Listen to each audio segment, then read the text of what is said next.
আসসালামু আলাইকুম। আমার আজকের রেসিপিতে থাকছে দারুণ মজার ম্যাঙ্গো আইসক্রিম। কোনো রকম হুইপড ক্রিম ছাড়াই কিভাবে আইসক্রিম তৈরি করতে পারবেন আজকে সেই রেসিপিটি শেয়ার করেছি।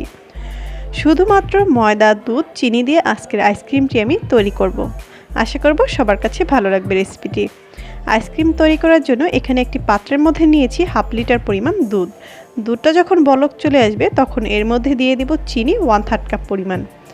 আমি আমার টেস্ট অনুযায়ী চিনিটা দিয়েছি, আপনারা অবশ্যই আপনাদের টেস্ট অনুযায়ী চিনিটা এখানে দিয়ে নেবেন। আর 1/3 কাপ চিনিতে কিন্তু আইসক্রিমটা তেমন একটা মিষ্টি হবে না, সেটাও কিন্তু আমি বলে দিলাম। যদি আইসক্রিমে বেশি মিষ্টি খেতে পছন্দ করেন তাহলে অবশ্যই এখানে চিনির পরিমাণটা আরও বাড়িয়ে দিতে হবে। এবার এটাকে নেড়ে চেড়ে 3 মিনিটের মতো আমি জাল করে নিয়েছি। তারপর এখানে দিয়ে দেবো একটি মিশ্রণ। একটি গ্লাসের মধ্যে আমি 1/2 কাপ পরিমাণ তরল দুধের সাথে 1/4 কাপ পরিমাণ ময়দা, সামান্য পরিমাণ ইয়েলো ফুড কালার আর 1/2 চা চামচ পরিমাণ ম্যাঙ্গো ইমালশন একসাথে খুব ভালো মতন মিশিয়ে নিয়েছি।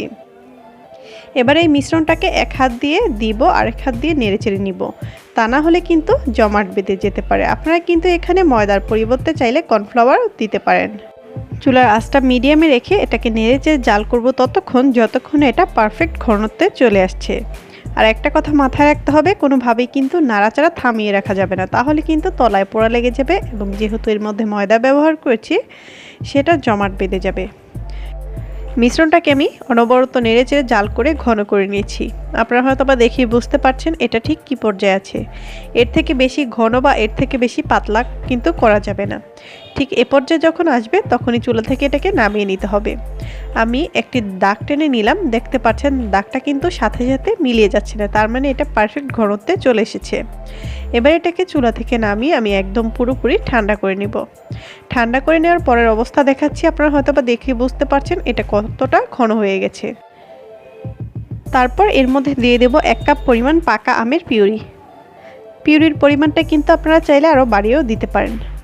এবার সব কিছুকে একটু নেড়েচেড়ে মিশিয়ে নিচ্ছি। মিশিয়ে নেওয়া হয়ে গেলে এগুলোকে একদম স্মুথ করে ব্লেন্ড করে নিব, যাতে একত্রে সব কিছু ভালো মতন মিশে যায়। ব্লেন্ড করা হয়ে গেলে তারপর একটি ছাঁকনি দিয়ে ছেঁকে নিব। অবশ্যই কিন্তু ছেঁকে নিতে হবে, যেহেতু এর মধ্যে আম ব্যবহার করেছি এবং ময়দা ব্যবহার করেছি, তাই এর মধ্যে কিন্তু লাম্পস থাকবে ময়দার আর আমের আঁশ থাকবে, তাই ছেঁকে না নিলে এটা কিন্তু খেতে ভালো লাগবে না। ছেঁকে নেওয়া হয়ে গেলে অবশিষ্ট অংশগুলো ফেলে দেব। তারপর এই বাটিটাকে ঢাকনা দিয়ে ঢেকে ডিপ ফ্রিজে রেখে দিব যতক্ষণ এটা বরফ হয়ে আসছে। ফিরে আসলাম আমি প্রায় কয়েক ঘন্টা পর। যতক্ষণ না বরফ হয়ে আসছে এরকম, ঠিক ততক্ষণ এটাকে ডিপ ফ্রিজে রেখে দিতে হবে। দেখতে পাচ্ছেন কি পরিমাণে বরফ হয়েছে। এবার এগুলোকে একটু ভেঙে দিচ্ছি, তারপর একটি ইলেকট্রিক বিটার দিয়ে বিট করে নিব। এই বিট করার কাজটা কিন্তু আপনারা চাইলে হ্যান্ড উইক্স দিয়েও করতে পারেন অথবা ব্লেন্ডারে সরাসরিও করতে পারেন। এবার এটাকে ততক্ষণ বিট করব যতক্ষণ না এটা হালকা একটু ফুমি ভাব চলে আসছে। একটা কথা মাথায় রাখবেন, এটা কিন্তু ফুলে দ্বিগুণ হবে না, যেহেতু এর মধ্যে কোনো রকম হুইপ ক্রিম ব্যবহার করিনি, তাই এটা কিন্তু ফুলে ডাবল হয়ে যাবে, সেটা কিন্তু ভাবা যাবে না। সামান্য একটু ভলিউমে বেড়ে যাবে। দেখতেই পাচ্ছেন সামান্য একটু ভলিউমটা কিন্তু বেড়েছে, হালকা একটু ফুমি ভাব চলে এসেছে। এর থেকে বেশি কিন্তু আর এটা পারবে না ভলিউমে। এবার এটাকে আমি একটি প্লাস্টিকের বক্সে নিয়ে নিচ্ছি আইসক্রিমটা জমানোর জন্য। আপনারা যে কোনো কিছুর মধ্যেই কিন্তু আইসক্রিমটা সেট করতে পারেন। তারপর আইসক্রিমের মোল্ডটাকে আমি ঢাকনা দিয়ে ঢেকে দিব। তার আগে একটি ক্লিয়ার র্যাপ দিয়ে এটার মুখটা সিল করে দিতে হবে।